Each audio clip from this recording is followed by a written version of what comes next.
Okay, వాక్యంలోకి వెళ్దాం త్వరగా. యోహాను సువార్త 5వ అధ్యాయం 35వ వాక్యం చదువుకుందాం.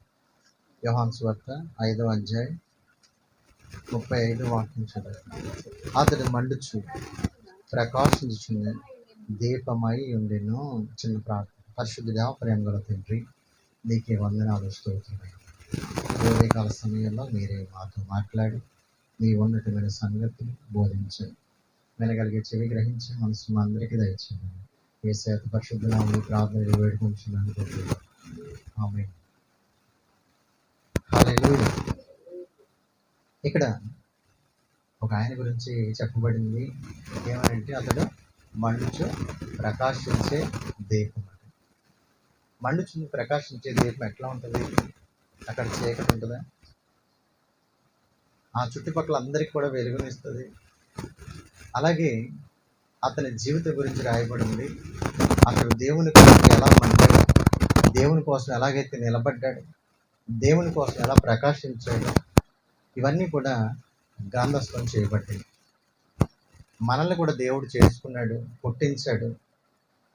మన పుట్టుక మనము దీపంలాగా వెలుగుచున్నామా?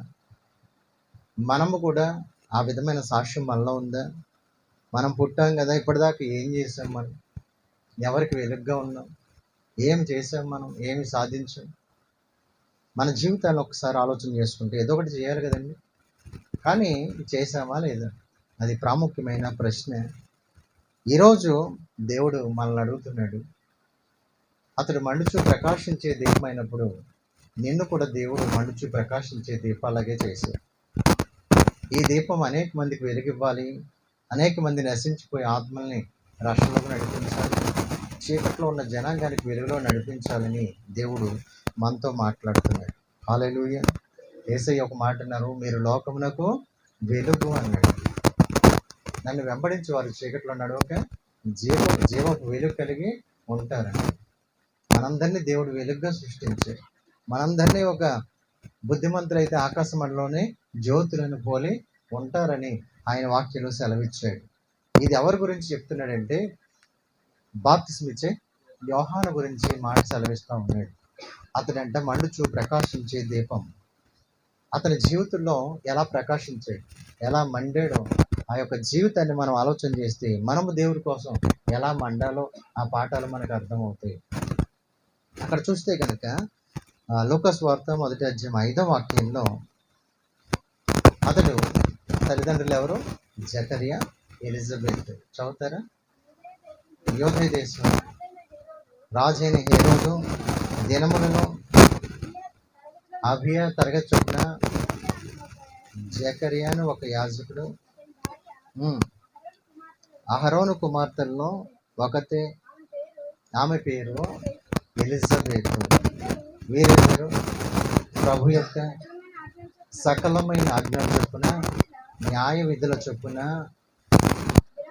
నిరపరాధులను నడుచుకొనుచు దేవుని దృష్టికి నీతిమంతులై ఉన్నారట. వీళ్ళ తల్లిదండ్రులు ఎవరు? జకరియా, ఎలిజబెత్. వీరిద్దరూ కూడా ప్రార్థనలో, వృద్ధాప్యంలో కూడా దేవుడికి నమ్మకంగా అప్పుడు కూడా సేవ చేయడానికి వెళ్ళాడండి. జకరియా సేవ చేయడానికి మందిరానికి వెళ్ళినప్పుడు మందిరంలో ఒక దేవత ప్రత్యక్షమై, జకరియా, నీ ప్రార్థన నాకు వినబడింది, నీ ప్రార్థనకి జవాబు వచ్చింది, నీకు ఒక కుమారుడు పుడతాడు, అతనికి యోహాననే పేరు పెడతాను. ఆ యోహాన్ అంటే అర్థం ఏంటండి? దేవుని వరం అని అర్థం. హల్లెలూయా. నీకు చాలాసార్లు అనుకుని ఉండొచ్చు, నేను ఎంత ప్రార్థన చేస్తున్నాను, ఏమైపోతుంది, నా ప్రార్థనకి జవాబు రావట్లేదు అని నువ్వు అనుకోవచ్చు. కానీ నా దేవుడు నువ్వు చేసిన ప్రార్థన ఒక మాట కూడా పొల్లుపోకుండా పెట్టాడు. నీ యొక్క కన్నీటు ఆయన బుడ్డిలో దాచబడి ఉంది. నీ ప్రార్థన అంతా కూడా ఆయన సమ్ముఖంలోకి వెళ్ళింది. అది వచ్చే టైం ఉంది. ఏ టైంకి మనం జన్మించాలో ఆయనకి తెలుసు. దేవుడు యోహాన్ని ఎప్పుడు ఇవ్వాలో దేవుడికి తెలుసు. తగిన కాలాన్ని ఇస్తానన్నాడు. అబ్రహాంతో కూడా ఒక వాగ్దానం ఇచ్చాడు దేవుడు. ఏమని? మనకి ఇలా చూడగానే ఎవరు గుర్తొస్తారు? అబ్రహాము, శారమ్మ గుర్తొస్తారు. వీరు వాళ్ళ గుర్తుకున్నారు కాబట్టి అబ్రహాం దగ్గరికి వెళ్తే మనము ఇస్సాకుని వాగ్దానం చేసిన 25 సంవత్సరాలకు ఇచ్చాడు. ఎందుకంటే ఏ టైంకి దేవుడు ఇవ్వాలో తెలుసు ఆయనకి. అలాగే జకర్యాకి అలాగే ఎలిజబెత్కి ఒక కుమారుడిని కూడా దేవుడు ఇస్తానని వాగ్దానం ఇచ్చాడు. అది ఎప్పుడు? యేసుక్రీస్తు ప్రభు కంటే 6 నెలల ముందు ఎవరు పుట్టాలి? యోహాను పుట్టాలి. ఈ బాప్తిజం ఇచ్చే యోహాను పుట్టాలి. ఈయన గురించి ఏం రాయబడిందంటే ప్రభు మార్గాన్ని సిద్ధం చేసేవాడని రాయబడింది. దేవుని మార్గాన్ని సిద్ధం చేసేవాడు అంటే అర్థం ఏంటంటే, మనం ఒక ఊరు వెళ్తున్నామండి. మనం ఒక ఊరు వెళ్తుంటే అక్కడ ఎవరో మనకు తెలియదు. ఆ పాస్టర్ గారు ఎవరో మనకు తెలియదు, లేకపోతే అక్కడ ఉన్న జనాంగం ఎవరో మనకు తెలియదు. కానీ నీకంటే ముందు ఒక అతను వెళ్ళి నీ గురించి చెప్తే ఎట్లా ఉంటుంది? నేను ఒక మ్యారేజ్కి వెళ్ళామన్నా, అక్కడ ఎవరో నాకు తెలియదు, కానీ ఒక ఆయన ముందు ఫోన్ చేసి చెప్పాడు అన్నీ, పలానా పలానా పలానా పలానా. ఇప్పుడు నేను వెళ్ళగానే పెద్ద ఇది ఉండదు కదా, వెంటనే అర్థమైపోద్దాను. ఎందుకంటే ఒక ఆయన మన గురించి చెప్పేశాడు. అలాగే దేవుడి గురించి యేసుక్రీస్తు వారు ఈ లోకానికి వస్తారని, ఈ లోకంలో ఆయన పరిచర్య చేస్తాడని, మనందరి కోసం ప్రాణం అర్పిస్తాడని ఎప్పుడో కొన్ని వేల సంవత్సరాల క్రితమే రాయబడి ఉంది. అయితే యోహాను ముందుగా సిద్ధపరిచేవాడని, మార్గాలను సిద్ధపరిచేవాడని యోహాను గురించి రాయబడి ఉంది. యెషయా గ్రంథం 40 అధ్యాయంలో చూస్తే కనుక మొదటి వాక్యంలో నుంచి, మనము చాలా తొందరపడుతూ ఉంటాం. దేవుడు ఏ సమయానికి ఎప్పుడు పుట్టించాలో, ఎక్కడ పుట్టించాలో, ఎవరికి పుట్టించాలో, నీ తల్లిదండ్రులు ఎవరో, నీ గ్రామం ఏంటో ఎప్పుడో కొన్ని ఆయన జగత్తు పునాది వేయబడక మునిపే ఆయన నిర్ణయించి ఉంచాడు. హల్లెలూయా. కాబట్టి మనం అనుకోవచ్చు, పలానా ఇంట్లో పుడితే బాగుంది కదా, పలానా గ్రామంలో పుడితే, పట్టణంలో పుడితే బాగుంది కదా అనుకోవచ్చు. కానీ కాదు, దేవుడు నీ పట్ల కూడా ఒక ప్రణాళిక కలిగి ఉన్నాడు. ఎందుకంటే యోహాన్ని యేసుక్రీస్తు వారి కంటే 6 నెలలు ముందు పుట్టాలి, ఆయన మార్గాన్ని సిద్ధం చేయాలి. కాబట్టి ఎలిజబెత్ జకర్యా గొడ్రాలయ్య ఉందట. చాలాసార్లు ప్రార్థన చేస్తుంటారు కదండి, ఎందుకు మాకు పిల్లలు లేరు ప్రభువా, పిల్లలు దయచేయని ప్రార్థన చేశారు కదా. దేవుడు ఆ సమయానికి ఎందుకు ఇచ్చాడంటే అక్కడ అవసరం, ఆ సమయంలోనే అక్కడ దేవుడు కార్యం చేసే సమయం కాబట్టి సిద్ధపరిచే. చదవండి.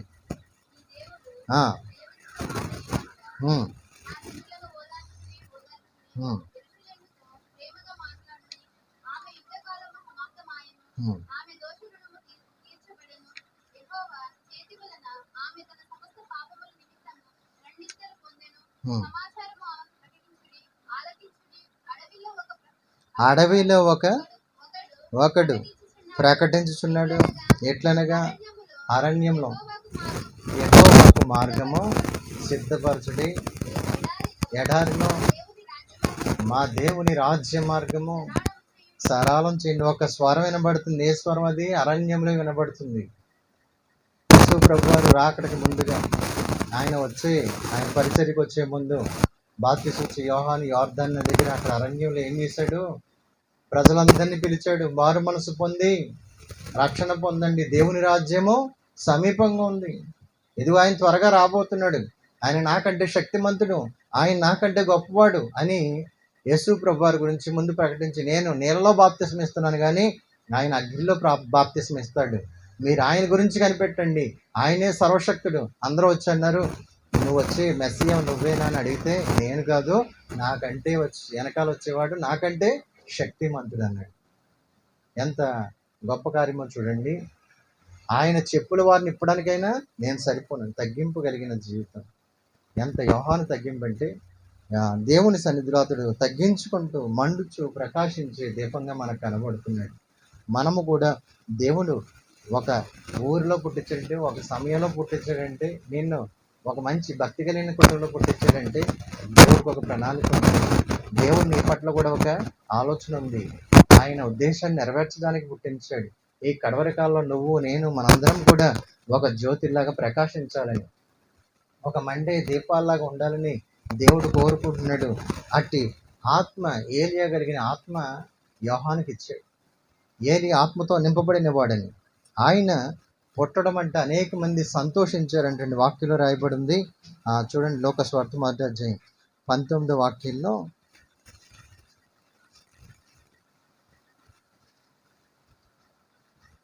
ఎప్పుడైతే దేవుడు దర్శనం ఇచ్చాడో, దేవుని సముఖమందు నిలుచు గాబ్రియేలును నీటితో మాట్లాడేవాడు ఎవరంటే గాబ్రియేల్ అనే దేవదూత వచ్చి జకర్యాతో మాట్లాడుతూ, కానీ జకర్యా నమ్మలేదండి. ఆశ్చర్యపోయాడు, ఈ వయసులో ఏంది పిల్లలేందంటే. దేవుడు ఏం చేశాడంటే అతడు నమ్మలేదు కాబట్టి అతని నోటికి ఏం చేశాడు, తాళం వేసి మాట్లాడకుండా చేసి, ఎప్పుడైతే యోహాను పుట్టాక అతనికి పేరు పెట్టే సమయానికి అతనికి నోరు వచ్చినట్టుగా మనం చూస్తాం. హల్లెలూయ. దేవుడు మాటలంటే వాటి కాలమున నెరవేరుతాయి. అవి నెరవేరకుండా ఉండక తప్పదు. దేవుడు మాట ఇస్తే, దేవుడు వాగ్దానం ఇస్తే అవి తప్పకుండా ఒక సమయము అది తప్పకుండా నెరవేరుద్దని వాక్యంలో రాయబడింది. నీ ప్రార్థనకి, నీ వాగ్దానానికి ఒక సమయం ఉంది. అప్పటిదాకా వెయిట్ చేయాలి. ఎందుకంటే అడవిలో ఒక శబ్దం వినబడుతుంది. ఆ శబ్దం ఎవరు? యోహాను. మార్గాన్ని సిద్ధపరిచే యోహాను. దేవుని రాకడకు ముందుగా, యేసయ్య లోకంలో పుట్టే దానికి ముందుగా ఒక కేక వినబడుతుంది. అది యోహాను గారి బాప్తిసం ఇచ్చే యోహాను గారి కేక. ఇదిగో గొడ్డల చెట్టు వేరున నాటబడి ఉంది, ఫలింపని ప్రతి చెట్టు నరకబడి అగ్నిలో వేయబడుద్దని. మీరు మారు మనసు పొంది, మీరు సువార్త నమ్మి దేవుని రాజ్యానికి సిద్ధపడాలని వాళ్ళకి బాప్తిసాలు ఇస్తూ సిద్ధపరిచిన వాడు. ఇంకా యోహాను గురించి ఏ రాయబడిందంటే యోహాను సువార్త 7వ అధ్యాయం 28వ వాక్యం చూడండి. యోహాను సువార్త 7వ అధ్యాయం 28వ వాక్యం చూడండి. కాగే యేసు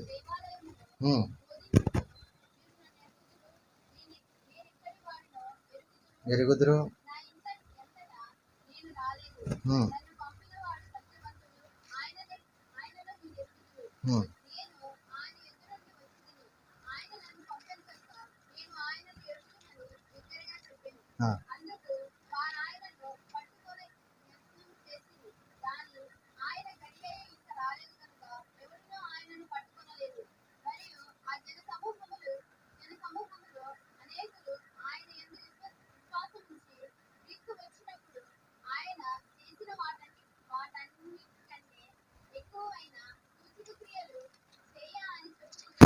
ఓకే ఓకే. అక్కడ ఏముందంటే ఇంకా కింద చదువుతుంది, స్త్రీలు కనిన వారిలో యోహాను కంటే గొప్పవాళ్ళు ఎవ్వరూ లేరని. హల్లెలూయా. స్త్రీలు కనిన వారిలో యోహాను కంటే గొప్పవాళ్ళు ఎవ్వరు లేరట. ఎందుకంటే అంత గొప్ప భాగ్యము ఆయనకి ఇచ్చాడు దేవుడు. ఎందుకంటే యేసు ప్రభు వారికి బాప్తిసం ఇచ్చే అంత స్టేజీకి దేవుడు అతని తగ్గింపుని దేవుడు మెచ్చుకొని ఆయన అంటాడు, నీకు బాప్తిసం ఇవ్వడానికి నా వల్ల కాదయ్యా, నేనంతటోనే, నీ చెప్పులు వారు ఇప్పడానికి కూడా సరిపోనంటే నీతి యావత్తు ఇలా జరగనివ్వండి. అసలు యేసు ప్రభువుకు బాప్తిసం అవసరమా అండి? అసలు అవసరమే లేదు. కానీ మనందరి కోసం ఒక మాదిరి ఆయన చూపించారు, ఎలా తీసుకోవాలి. నీతి యావత్తు జరగనివ్వన్నాడు. అసలు యోహాను చేతి కింద యేసయ్య ఉన్నారంటే అసలు ఊహకు అందట్లేదు నాకు. అంత అదృష్టం ఎవరికుంటో చెప్పండి. వాళ్ళ బంధువులే, కానీ దేవుడు అంత గొప్పగా యోహాన్ని, స్త్రీలు కనిన వారిలో యోహాను అంత గొప్పవాడు లేడని వాక్యంలో రాయబడిందండి. హల్లెలూయా. ఆయన పుట్టిక, ఆయన యొక్క జననం కూడా సంతోషభరితంగా ఉందండి. 80వ వాక్యంలో చూస్తే, లూకా సువార్త 1వ అధ్యాయం 80వ వాక్యంలో చూస్తే,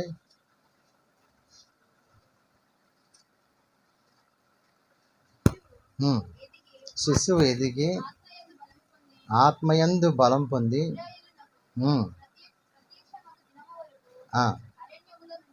అరణ్యంలో ఉన్నాడు. చూడండి, శిశువు ఎదుగుతూ దేవుళ్ళు ఎదుగుతున్నాడు, దేవుళ్ళలో బలం పొందుకుంటున్నాడు. మన ఆత్మీయస్థితి కూడా ఎలా ఉండాలి? మండుచు ప్రకాశించాలనుకున్న నువ్వు నేను కూడా దేవుడి వాక్యంలో, ప్రార్థనలో దేవుడి కొరకు ఎదగాలనే తపన నీకు ఉండాలి. దేవుని కొరకు మండాలనే తపన నీకు ఉండాలి. చూడండి, మలాకి గ్రంథం 3వ అధ్యాయం 1వ వాక్యంలో ఆయన గురించి రాయబడి ఉంది.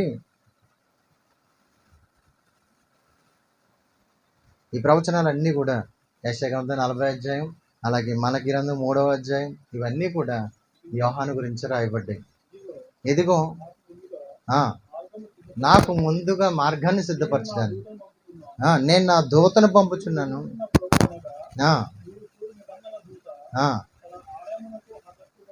హల్లెలూయా. నేను నీకు ముందుగా పంపే దూత, మార్గాన్ని సిద్ధపరిచే దూతని యోహాను గురించి రాయబడి ఉందండి. యోహాను తల్లిదండ్రులు ఒక గొప్ప ప్రణాళిక దేవుడు వాళ్ళ పట్ల కలిగి ఉన్నాడు. వాళ్ళకి ఆ కుమారుడు పుట్టడం, లేకపోతే మనము దేవుడు ప్రణాళికలో పుట్టడం ఎంత ధన్యత. దేవుడు మన కోసం అన్నీ కూడా సిద్ధపరచుంచి, దేవుడు మన కోసం అన్నీ కూడా ఆయన సిద్ధం చేసి, మనం కూడా ఏం చేయాలి? ప్రకటించాలి. దేవుని మాటను ప్రకటించడానికి కడవరి దినాల్లో మనల్ని సిద్ధపరిచాడు. లోకసువార్త 3:6 వాక్యంలో చూస్తే ఆయన ఏం ప్రకటించాడంటే, దేవుని రాజ్యం గురించి ప్రకటించాడు, మారు మనసు గురించి ప్రకటించాడు. చదవండి. బాప్తిసం పొందవలనని యోర్దాన్ నది ప్రదేశం అంతటా ప్రకటించుచుండెను.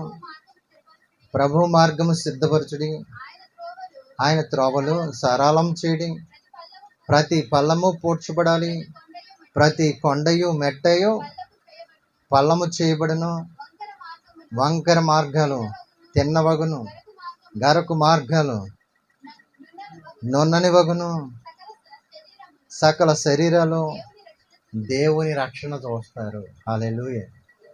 అందరూ కూడా సుంకర్లు, పాపులు, పరిసయ్యులు వీళ్ళందరూ కూడా ఎక్కడికి వచ్చారు? సైనికులు వీళ్ళందరూ అరణ్యంలో ఆ శబ్దానికి వచ్చేసారు. ఆ శబ్దం ఏంటంటే గంభీరమైన శబ్దం. అక్కడ ఒక స్టేజీ లేదు, మైకు లేదు, ఏమీ లేదు. అక్కడ అద్భుతాలు కూడా ఏం లేవండి. కాళ్ళు చేతులు బాగుపడుతున్నాయి, తలనొప్పి పోయింది, స్వస్థతలైనవి, అవి ఏం కూడా యోహాను చేయలేదు. కానీ దేవుడు ఒక యోహాన్ని ప్రత్యేక రీతికి వాడుకున్నారు. అనేక మంది ఆ కేక విని బయలుదేరి అనేక మంది రక్షణ పొందారు, బాప్తిసం పొందారు. ఈ దినాల్లో మనం చూస్తే అద్భుతాలు ఎక్కడ ఉంటే అక్కడ పరిగెడుతున్నాం మనం. అవి ఎక్కడ నిజంగా జరుగుతాయి? ఎక్కడ దేవుడు చేస్తానన్నాడు?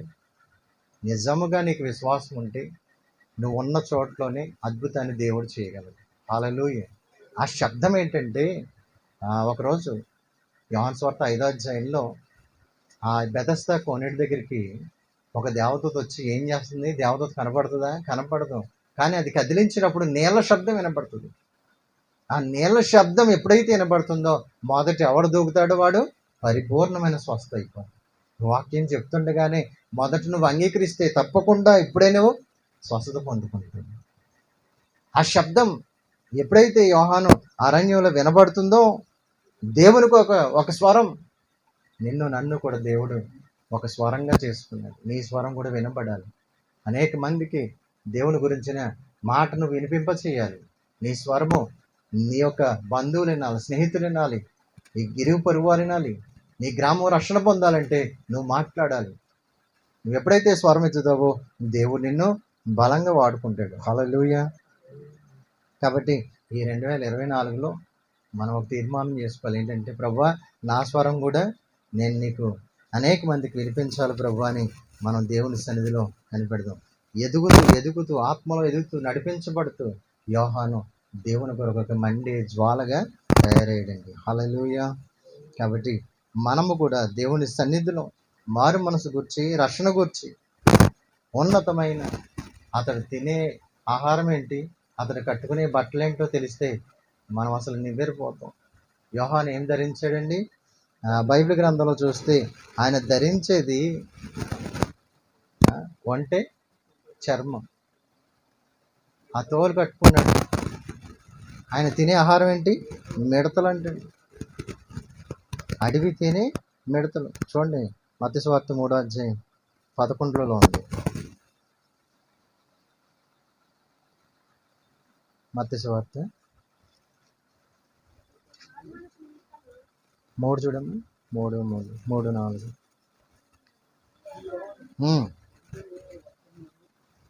ఈ యోహాను ఒంటి రోమల వస్త్రములను మొల చుట్టూ తోలుదట్టియు ధరించుకునేవాడు, మిడతలు అడవి తేనెయు ఇతనికి ఆహారం అంటండి. చూడండి, ఆయన తినే ఆహారం ఏంటి? మిడతలు, అడవి తేనె. ఆయన ధరించుకునేది ఏంటి? చర్మం, ఒంటి చర్మాన్ని ఆయన ధరించుకున్నాడు, తోలుని. చూడండి, అతడు ఎంత తగ్గింపు, దీనత్వం కలిగిన వస్త్రాలు వేసుకున్నాడు. దేవుని కొరకు ఎంత తగ్గించుకున్నాడు. ఆయన వస్త్రాలు దేనికి సాదృశ్యం అంటే, ఆది కాండంలో ఆదాము అవ్వ పాపం చేసినప్పుడు దేవుడు ఏం చేశాడు? ఒక గొర్రెను బలిచ్చి ఆ చర్మపు వస్త్రాలు కుట్టి ఆదాము అవ్వకి తొడిగించినట్టుగా మనం చూస్తాం. అంటే ప్రాయశ్చిత్తానికి, అంటే బలికి సంబంధించిన వస్త్రాలు ధరించుకున్నాడు. దేవుడు మన కోసం బలి అయి ఆయన మనకి రక్షణ వస్త్రం ఇస్తాడని ఒక సూచనగా ఆ వస్త్రాలు కట్టుకున్నాడు. అడవి తేనె మిడతలు అంటే అర్థం, ఆయన తినే ఆహారం ఏంటంటే మిడతలు దేనికంటే అది కూడా తగ్గింపుకి. ఇశ్రాయేల్ ప్రజల్ని మోషే పంపించాడు 12 గోత్రాలు. వాళ్ళు వెళ్ళి ఆ ప్రాంతాన్ని చూసి రమ్మంటే, కనాను ప్రాంతాన్ని. వాళ్ళు చెప్పింది ఏంటంటే, వాళ్ళేమో బలం గల వాళ్ళు, దేహ దారుఢ్యం కలిగిన వాళ్ళు.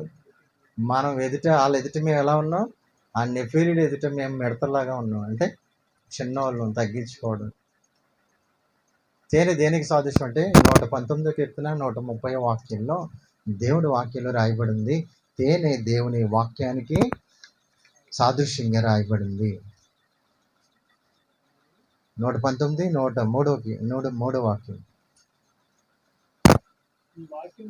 నీ వాక్యములు నా జీవకు ఎంతో మధురం, ఆ నోటికి తేనె వలె తీపిగా ఉన్నవి. 19వ కీర్తన 10వ వాక్యంలో కూడా అంటాడు, నీ వాక్యము తేనె కంటే మధురమైనది. హల్లెలూయా. వాక్యంలో ఎదగడానికి, వాక్యంలో మనము ఉన్నతమైన స్థితి పొందటానికి ఒక వేదికగా మనకి యోహాను కనపడుతున్నాడు. ఆయన ప్రకటించాడు, ఇదిగో లోక పాపలు మోసుకొని పోయే దేవుని గొర్రె పిల్లని యేసయ్యను చూపించాడు.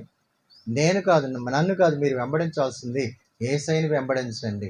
ఆ శిష్యులు కూడా చెప్పాడు, మీరు ఆయన్ని వెంబడించండి. లోకానికి కూడా చెప్పాడు, లోక పాపలు మోసుకొని పోయే దేవుని గొర్రెపిల్ల యేసుక్రీస్తు ప్రభు అని ఆయన బాప్తిసం పొందడానికి వస్తుంటే చెప్తున్నాడు. మనము కూడా యేసయ్యను చూపించే వారంగా మనం ఉండాలి. అతడు మండాడు, దేవుని కొరకు మండుచు ప్రకాశించే దీపంలా ఉన్నాడు. ఈరోజు నిన్ను, నన్ను, మనందరినీ కూడా సర్ప సంతానమా, రాబోయే గత నుంచి తప్పించుకొని, మీరు ఎవరు తప్పిస్తారు? ఇదిగో గొడ్డల చెట్టు వేరున ఉందని ఈ లోకమంతటా ప్రకటించాడు. మనం కూడా అలా ప్రకటించాలని దేవుడు నిర్ణయించుకున్నాడు. దేవుడు మనల్ని నిలబెట్టాడు. ఈరోజు దేవుడు ప్రత్యేకంగా మనతో మాట్లాడేది, పాపాన్ని ఆయన సహించలేదు, పాపాన్ని ఖండించాడు. హేరోదు చేసిన పాపాన్ని కూడా ఖండించాడు. హేరోద్, నువ్వు చేస్తున్న తప్పు.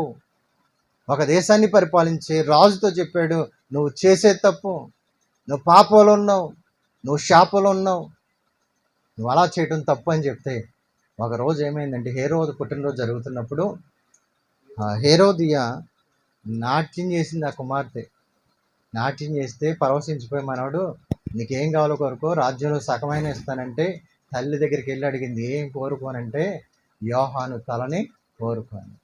చూడండి ఎంత భయంకరం. ఆ తల్లి ప్రేరేపణ వల్ల వచ్చి రాజుని చెప్తుంది, హేరోదుతో నాకు యోహాను తల కావాలి. ఏడ్చాడు హేరోదు, బాధపడ్డాడు. కానీ తప్పదు, అందరిలో సబ్బుకులో చెప్పేశాడు. తల కొట్టించి, దేవుడు అలా చేయొచ్చండి, చేయకూడదు కదా, దేవుడు అలా ఎందుకు ఒప్పుకున్నాడని మనం అనుకోవచ్చు. కానీ అక్కడ 30 సంవత్సరాల వరకు అతని ఆయుష్ ఉంది. అక్కడ వరకు అతను ముగిసింది. ఇప్పుడు ఎవరు రావాలి? యేసుక్రీస్తు ప్రభు రావాలి. పేతురు యోహాన్ని చెరసాల్లో పెట్టారు. ఒకరోజు యాకోబుని ఏం చేశారు? పేతురుని యాకోబుని ఖడ్గం చేత చంపేశారు. పేతురు కూడా మన్నాడు అదే పని చేయాలి. కానీ సంఘం ఏం చేసింది? అత్యాశక్తితో ప్రార్థన చేసినప్పుడు పేతురుని బయటకు తీసుకొచ్చి, అతని పని ఇంకా ఉంది కాబట్టి దేవుడు బయటకు తీసుకొచ్చి అతను ఇంకా బలంగా వాడు. దేవుడు చెప్తాం, అది మనం వాడటానికి మనం సరిపో, ఏదైనా సిద్ధపడి ఉండాలి. ఈరోజు ఇలా కనపడచ్చు, మనం ఏమో వెళ్ళే దారిలో ఎవరైనా, నేను సువార్త ప్రకటించేటప్పుడు ఏదైనా చేయొచ్చు, గ్యారంటీ లేదు. మనం టైం వరకు, మనం ఉండేంత వరకు కూడా మండుతూ ప్రకాశించుతూ బ్రతకాలి. హల్లెలూయా. సత్యం కోసం చనిపోయాడు, సత్యం కోసం నిలబడ్డాడు. తల నరికిన ఏది చేసి దేవుని కోసం నిలబడిన వాడిగా యోహాను మనకు కనపడుతున్నాడు. ఈరోజు మనం ఎందుకు దేవుడి కోసం నిలబడకూడదు? దేవుడి కోసం ఎందుకు మనము మండుచు ప్రకాశించే దీపాల్లో ఉండకూడదు? ఎప్పుడన్నా చనిపోయేది కదా. నేను ఒకరోజు రెడ్ ఇండియన్స్ మధ్యలోకి సువార్త ప్రకటించడానికి వెళ్ళాలి. ఆ చర్చిలో ప్రకటించారట, సువార్త ప్రకటించడానికి ఎవరు వెళ్తారంటే ఒక యవ్వనస్తుడు లేచి నిలబడ్డాడు. ఇదే నువ్వు వెళ్తావా? అక్కడ ఏం జరుగుద్దో తెలుసా? అక్కడ ఎవరుంటారో తెలుసా? మనుషులు తినేసే నరరూప రాక్షసులు ఉంటారు. నువ్వు అక్కడికి వెళ్ళి ఏం చేస్తావు? నేను సువార్త ప్రకటిస్తావంటే ఈయన అన్నాడట, చచ్చిపోతే నా చర్మాన్ని, నా శరీరాన్ని పురుగులు తినవా? ఆళ్ళు తింటే పెద్ద ఇదే ఉందని చెప్పి దేవుడి కోసం నిలబడి సేవకెళ్ళిన వాడు భక్తుడు. హల్లెలూయా! మనం కూడా మన జీవితంలో ఇదే శరీరం ఎప్పుడు పోద్దో మనకు తెలియదు. ఇప్పుడు యుద్ధాలు జరుగుతున్నాయి. ఏ బాంబు ఇక్కడ వేస్తే ఏమైంది మనకు కనపడదు. కానీ మనం బ్రతికినన్నాళ్ళు కూడా దేవుని కోసం బ్రతకాలి. చస్తే ఎన్నాళ్ళు బ్రతుకుతాం? ఎప్పుడైనా ఒక రోజు చచ్చేది. కానీ దేవుడి కోసం చనిపోవడం చాలా ఉన్నతమైనది. దేవుని కోసం బ్రతకడం ఉన్నతమైనది. దేవుని కోసం మనం నిలబడడం ఉన్నతమైనది. అటువంటి గొప్ప తీర్మానం గొప్పది. యోహాను అదే తీర్మానం. దేవుని కోసం ప్రకాశించినట్టుగా మనం చూస్తాం. షద్రక్, మేషక్, అబేద్నెగో దేవుని కోసం మండాడు. యెహోషువ దేవుడి కోసం మండాడు. ఒకరోజు సాతాను ఫిర్యాదు చేస్తుంది యెహోషువని చూపించి, ఇతను ఎట్లా ఉన్నాడు? మలిన వస్త్రాలతో ఉన్నాడు. జకర్యా గ్రంథం 3వ అధ్యాయం చూడండి అని ఫిర్యాదు చేస్తే దేవుడు ఏం చెప్తున్నాడో తెలుసా? అతడు మంటలోంచి తీయబడిన ఒక నిప్పు కణంలా ఉన్నాడు, మండుతూ ప్రకాశిస్తున్నాడు. యెహోషువ ఎట్లా ఉన్నాడంట? మండుచూ ప్రకాశించే దీపంలాగా ఉన్నాడు. చదువుతారా? అగ్నిలో నుండి తీసిన కోరివి వలె ఉన్నాడు. చూడండి, అగ్నిలో తీస్తే మంట ఎలా మండుద్దో అట్లాగా ఉన్నాడు. నీకు ఎట్లా కనపడుతుంది? మురికి ఎట్లా కనపడుతుంది? దేవుడు ప్రశస్తమైన వస్త్రాలు ఇచ్చాడు. చూడండి, సాతాను మన మీద నిందలు మోపుతాడు, కానీ దేవుడు ఏం చేస్తాడు? నిన్ను ఒక మండే జ్వాలగా చూస్తాడు. దేవుని కోసం మండే వారికి ఉండాలి.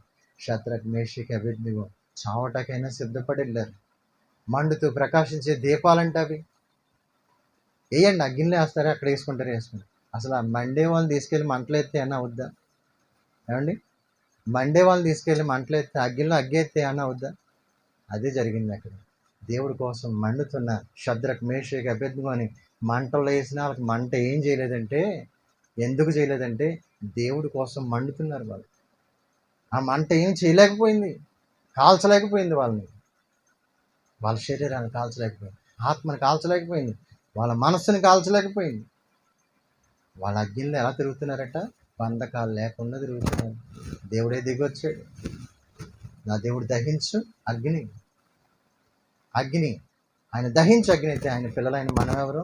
మనం కూడా అదే ఆయన పిల్లలు. షద్రక్, మేషక్, నువ్వు, నేను, మనందరము ఒకటే.